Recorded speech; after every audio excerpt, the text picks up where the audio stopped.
Muito obrigado, meus caros, pela presença. Gostava de começar por cumprimentar os nossos convidados. Cumprimentá-los por terem aceito estar aqui hoje. Não pelo currículo que têm e que é inquestionável dos três, quer do ponto de vista académico, quer do ponto de vista político. Temos a sorte de ter hoje connosco pessoas que não precisavam sequer de um cartão de visita de apresentação, porque a sua própria história fala por eles. E isso orgulha-nos muito numas jornadas parlamentares, em que queremos debater um tema com elevação tão importante para a sociedade. Mas eu queria lhes agradecer ainda por outro motivo, para além do percurso que têm e do currículo que têm e do serviço que têm feito a Portugal. Queria lhes agradecer porque, como disse o Pedro, é impressionante como cada vez que se diz que alguém vem a qualquer coisa do Chega, se inicia um processo de assédio público, mais ou menos evidente, mas público, persistente e feroz. Como quer dizer, não vale a pena irem, não metam lá os pés, se forem vão ser contaminados por uma peste qualquer que há aqui e que saem daqui com um vírus por dentro, a dizer que este sistema já não vale. Eles resistiram, estão aqui hoje, independentes, mas estão aqui hoje e nós devemos agradecer-lhes por isto. São um exemplo de coragem para mim. Obrigado.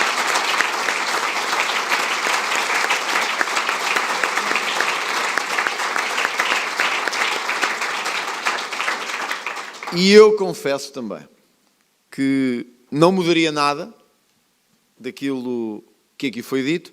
A única coisa, aliás, que eu mudaria neste painel é a gravata do Dr. Pedro Santana Lopes. Porém, sei que isto também não é consensual. E por isso não devemos promover divisões dentro do nosso grupo. Não vá ao Observador daqui a pouco dizer mais uma fratura no Chega. Depois da saída de não sei quantos vereadores, a gravata de Santana Lopes causa polémica. Análise esta noite com Anselmo Crespo, Margarida Davim, e garantimos absoluta isenção destes comentários e análises.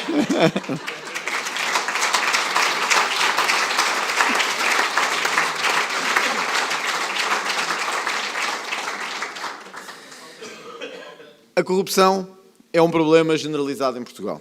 Como aqui foi dito, este é um problema de tal forma fundo que hoje nós já olhamos para ele até com alguma condescendência. E eu queria começar por dizer que acho que este partido deve ter a capacidade de não condescender na corrupção. Quando começamos a olhar para a corrupção de forma condescendente, quando começamos a dizer que não há nada a fazer, seria tudo igual, seriam todos iguais, nós já estamos a dar uma vitória à corrupção. É de que ela já se espalhou de tal forma na nossa estrutura, no nosso tecido social, que já não vale a pena combatê-lo. Quando os cidadãos dizem, não vale a pena porque quem vier a seguir vai fazer o mesmo. Não vale a pena mudar um Presidente de Câmara porque o que vier a seguir vai ser pior. Não vale a pena mudar o Governo Regional porque a seguir vai ser pior. Quando nós temos esta atitude, já estamos a perder para a corrupção. E, portanto, eu diria que a primeira e importantíssima atitude é a atitude de não condescendência com a corrupção. Como aqui foi dito, a corrupção não só é grave, como dilacera os alicerces da própria sociedade. Mina a confiança. Não é só por nos baixar nos rankings. Não é só por nos pôr numa posição desconfortável no mundo. É porque mina a confiança na política. Nós temos falado muito de enriquecimento ilícito. Como disse o Fernando Silva, face às leis que temos, já houve várias decisões do Tribunal Constitucional. Porquê é que nós continuamos a batalhar nisto? Porque eu acho que isto não é sequer do domínio dos livros. É do domínio da percepção, e os que estão sentados a esta mesa têm até uma percepção muito mais funda que a minha, por estarem há mais anos na política. É que nós temos hoje em Portugal uma série de pessoas que chegaram a Lisboa sem nada e saem misteriosamente ricos ao fim de poucos anos. E isto é dito à boca fechada, pelos corredores do poder e fora dos corredores do poder, sem que ninguém se preocupe ou ache que pode fazer nada. E sim, muitos destes que enriqueceram são alguns dos que hoje são louvados como pais da democracia, do regime e de figuras cimeiras da nossa República. Porquê é que disse o que disse nos 100 anos do Dr. Mário Soares? Não era porque certamente ninguém gosta, nem é agradável, de dizer o que foi dito com familiares presentes. Ninguém gosta, não é agradável e custa, porque é da humanidade das pessoas. Porém, nós sabemos que há ou houve uma árvore muito grande em Portugal que deixou que à sua volta crescessem, se desenvolvessem, e não é exclusivo do Dr. Mário Soares, mas deixou que crescessem e desenvolvessem os pináculos e os tentáculos de uma corrupção que se tornou, primeiro, uma corrupção política, depois passou para todos os setores da sociedade até contaminar um pouco toda a sociedade. É evidente, como disse o Dr. Pedro Santana Lopes, a corrupção não é só na política, mas a política deu o sinal ao país inteiro que ser corrupto não havia problema. E, portanto, do futebol ao setor financeiro, ao setor privado e ao setor internacional, as pessoas pensaram qual é a forma, é a corrupção. E muitos destes nossos senadores hoje da República deixaram que crescesse um sistema à sua sombra, em que mesmo que eles não fossem corruptos por si próprios, permitiram que isso acontecesse. E por isso eu quis naquele Parlamento dar o exemplo de José Sócrates. Sim, porque Mário Soares podia ter escolhido não o ir visitar, mas escolheu ir. Tudo certo. É do cristão visitar no hospital e na prisão. Mas é que Mário Soares não foi só visitar Sócrates à prisão. Foi visitar Sócrates à prisão e cá fora disse que isto era uma conspiração toda para o destruir. Falou dos malandros na justiça e na política que o queriam atacar. Sabendo muito bem, porque era impossível desconhecer, que um enriquecimento de tal forma, rápido... Aliás, o Dr. Santana Lopes pagou um preço por esse confronto com o antigo Primeiro-Ministro José Sócrates. Sabendo que um enriquecimento daquela forma, feito por aquele cidadão, de tal forma ostensivo que era dito à boca fechada em todo o país, era impossível se não tivesse sido como foi, através de atos corruptivos ou da apropriação indevida de dinheiro público. E, portanto, quando nós permitimos que estas pessoas cresçam, sejam protegidas e se propaguem, porque nos interessa num determinado momento, e também vamos ser francos, porque às vezes não temos a força política para os enfrentar, e é mais cómodo ficarmos do outro lado.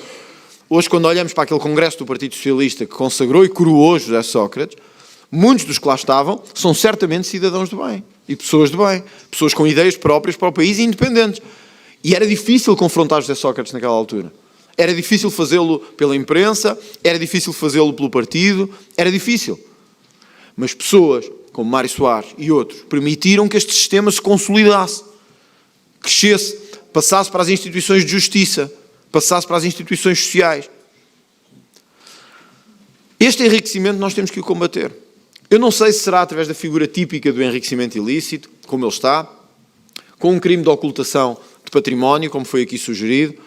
Eu acho que nós temos é que passar esta mensagem à sociedade, que é simples. Se vens servir o país no serviço público, se vens fazer um serviço público, isto é linguagem muito simples, se vens fazer um serviço público e chegas com 100, não podes sair do serviço público com 1 milhão, sem que ninguém compreenda de onde é que veio essa diferença entre os 100 e 1 milhão.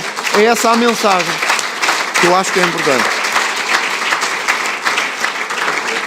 E a mensagem de que o crime não pode compensar, que essa é a mais importante. Nós hoje o que temos é que, na verdade, o crime acaba por compensar em muitos casos. Que as pessoas pensam, ok, tenho a minha, digamos, reputação pública um pouco afetada e arruinada. Mas entre isso, já se apropriou de não sei quantos milhões, já comprou casas em Paris, ou em Viena, ou em Londres, já diluiu o dinheiro, já o distribuiu pelos familiares, já pôs sociedades em nome de familiares, tem a vida feita para ele, para os filhos, para a família, e diz, mas ficou sem reputação pública. Bom, vamos ser francos. Para alguns, a reputação pública é muito importante. Mas para outros sabemos que não é. E, portanto, para outros, o que se pensam é... O Dr. Pedro Passos Coelho dizia que se lixem as eleições. Há outros que dizem que se lixa a reputação pública. Já tenho o dinheiro do meu lado, agora eu vou fazer o calvário dos tribunais. Este caso do engenheiro José Sócrates é particularmente paradigmático. Porque estamos há 10 anos e ainda não começou o julgamento. Ora, eu não sei, eu não desejo mal a ninguém, portanto eu não sei quantos anos viverá o engenheiro José Sócrates ainda. Não sabemos, nenhum de nós sabe. Sei que a probabilidade de morrer sem ser sequer julgado ou condenado ou ter cumprido pena é pelo menos elevada. E portanto, quando aquele homem, falando daquele, isto não é nenhuma obsessão pessoal com ninguém, é um caso que está à nossa frente. Quando aquele homem chegar ao fim da vida, estiver no seu leito final e estiver a pensar assim, valeu a pena ou não valeu a pena?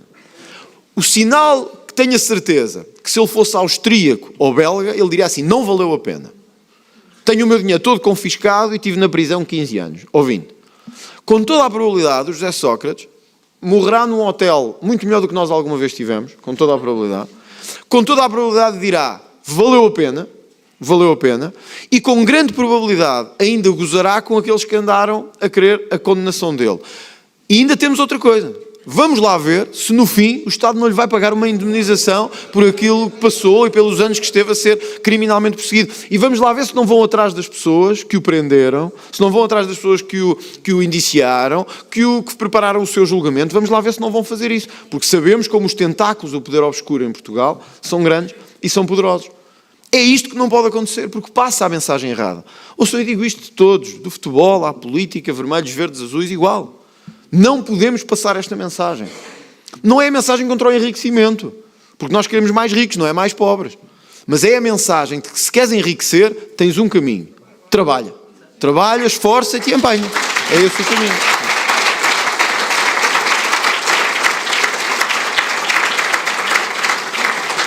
É por isso que quem está em determinadas áreas e tutela, por exemplo, uma empresa pública, na minha perspectiva, mas admito que isto juridicamente tenha que ser pensado, não pode ir trabalhar para a área que tutelou uns meses antes, porque isto gera uma enorme percepção de corrupção.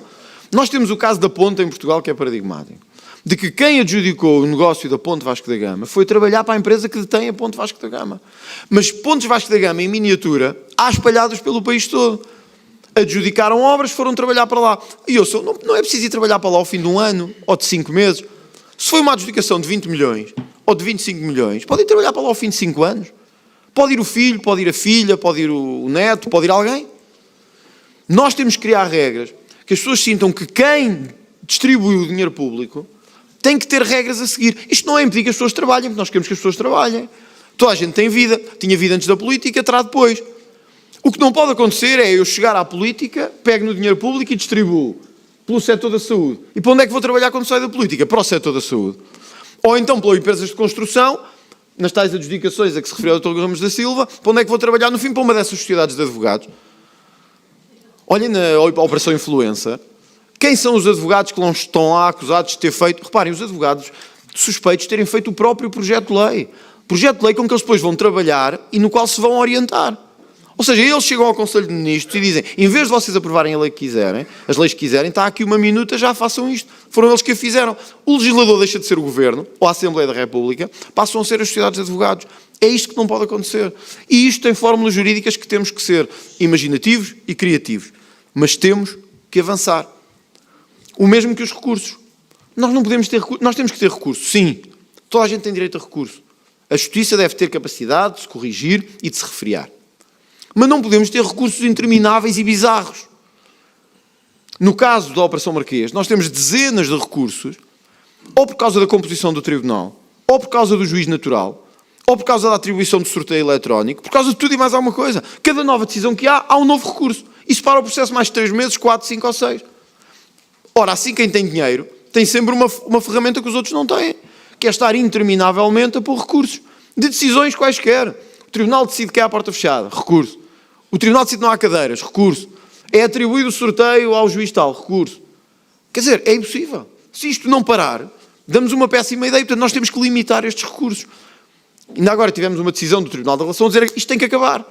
E como foi dito aqui, o homem foi à televisão, ainda se teve tempo para vitimizar e dizer que está a ser perseguido pelo sistema judicial.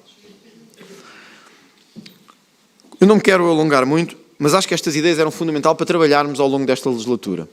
A limitação dos recursos, o combate ao enriquecimento ilícito como forma de corrupção, mas também o papel do confisco de bens. Porquê é que eu insisti tanto nisto na campanha e o Governo depois veio atrás de nós em matéria do confisco?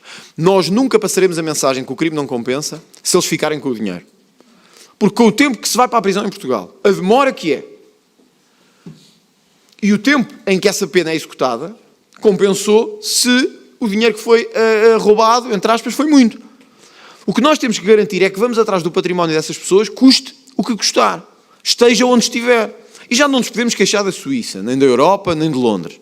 Porque o regime que hoje existe, mesmo em países como a Suíça, já é, sobretudo depois do 11 de setembro, muito mais fácil de quebrar do que aconteceu com o sistema jurídico antes do 11 de setembro. Portanto, o que há é falta de vontade do governo português em fazer esse confisco. e em fazer essa apropriação. Agora o Governo disse-nos, uma ideia aliás que tinha sido do Chega, que ia avançar. Passaram meses desde o início do Governo, criaram um grupo de trabalho para isso e até agora zero. Estiveram a ouvir, meteram as nossas propostas, aliás, na calendarização das suas próprias opções e hoje nós destas jornadas parlamentares deixamos a questão ao Governo, que é quem está em funções, e à maioria parlamentar, e deixamos uma garantia.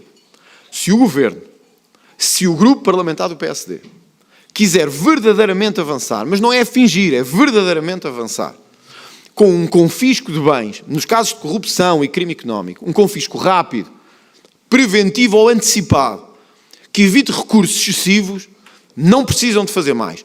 Contam connosco, porque sempre contaram quando era preciso trabalhar contra a corrupção. É isso que eu garanto desde estas jornadas parlamentares. E, finalmente, a intimidação que foi aqui referida ao Ministério Público e aos órgãos de polícia criminal. O duplo critério que existe em Portugal é aterrador. O que aconteceu na Operação Influencer seria digno, e será digno que os livros de história um dia o realcem.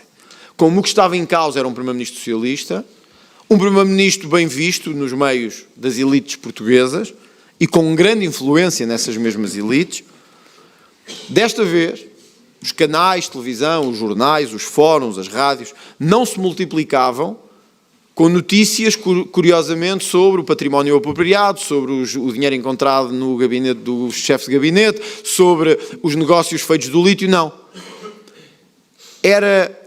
Eram os advogados que passavam de painel em painel para criticar a justiça e atacar a justiça que não tinha ali voz, porque não estava lá nem o Ministério Público, nem a Polícia Judiciária, nem ninguém. Estavam os advogados a dizer este processo não se compreende, não há provas nenhumas, não há suspeitas nenhumas, isto é tudo uma fantochada.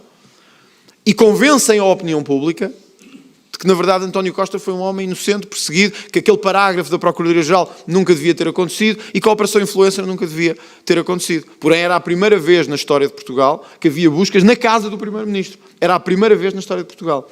Se fosse um Primeiro-Ministro direto, ou melhor, se fosse o Chega a governar, abria telejornais, fechava telejornais, continuava no Bloco da Noite, abria o Bloco da Manhã, abria os jornais da manhã e continuava nos jornais da tarde. Porque era assim que faria.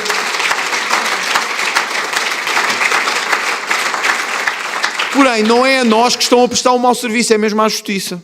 Porque isto intimidou as esferas da Justiça, deturpou e fez vacilar as estruturas, quer no Ministério Público, quer na Polícia Judiciária, porque sentiram falta de confiança pública, porque interessava salvar a face do Primeiro-Ministro. Interessava salvar a imagem pública de António Costa. Esta operação que foi levada a cabo é única na história de Portugal. E só mostra como os socialistas eram, como nós dizemos, mesmo donos disto tudo há uns anos atrás. Como conseguiram espalhar influência nos grupos mais ocultos e menos ocultos, passado para a sociedade toda. Conseguiram criar uma narrativa de que, na verdade, essa perseguição estava a acontecer. Sócrates não conseguiu, porque quando foi preso já não era primeiro-ministro. Já nem tinha o poder real que detinha António Costa no dia em que teve que sair. Nem o poder que o Partido Socialista depois foi aumentando nas estruturas de Estado. Meus amigos, este poder é o que nós temos que combater. Eles não vão gostar e vão tentar mandar-nos abaixo. Não vão gostar e vão continuar a tentar destruir-nos. Mas nós sabemos que esta é a batalha das nossas vidas. Esta é a batalha das nossas vidas. Não é contra nada abstrato. É a batalha contra este povo que entrou pelo aparelho de Estado, que condiciona todos, que mata todos e que vai destruindo pouco a pouco a credibilidade. E que, se for preciso, arrasa a justiça, queima a Polícia Judiciária, farão tudo para salvar os políticos que precisam de salvar. Porque têm favores que foram feitos e que têm que ser pagos agora. Nós sabemos todos de que estamos a falar, mesmo que não o possamos dizer. Por isso é que o que está a acontecer na Madeira, e com isto termino, é mesmo com a nossa assinatura. E é mesmo sem medo. Hoje vi jornais, um com uma sondagem muito boa, outro com uma muito má. Eu quero deixar aqui claro para o país isto. Não nos intimidam. Não nos intimidam. Contra a corrupção, não nos intimidam. Não nos intimidam. Não nos intimidam.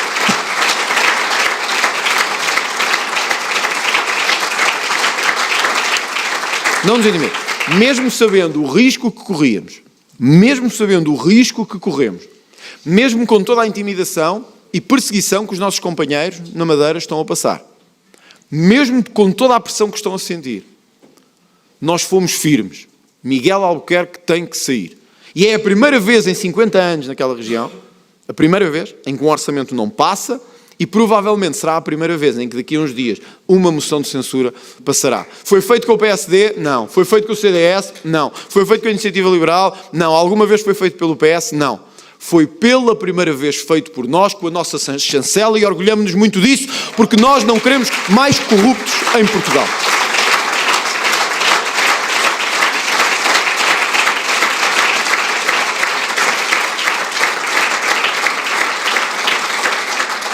Alguns dizem, mesmo para terminar, que talvez no fim do dia Miguel Albuquerque se fique a rir. Eu tenho a certeza de uma coisa. Tenho a certeza que, independentemente do que venha a acontecer, no cenário eleitoral da região autónoma da Madeira, o nosso combate à corrupção, ao compadrio, ao sistema de interesses instalado já valeu por si próprio. E sei também isto. Ele até poderá sorrir ao fim do dia. Nós teremos a história e a consciência connosco.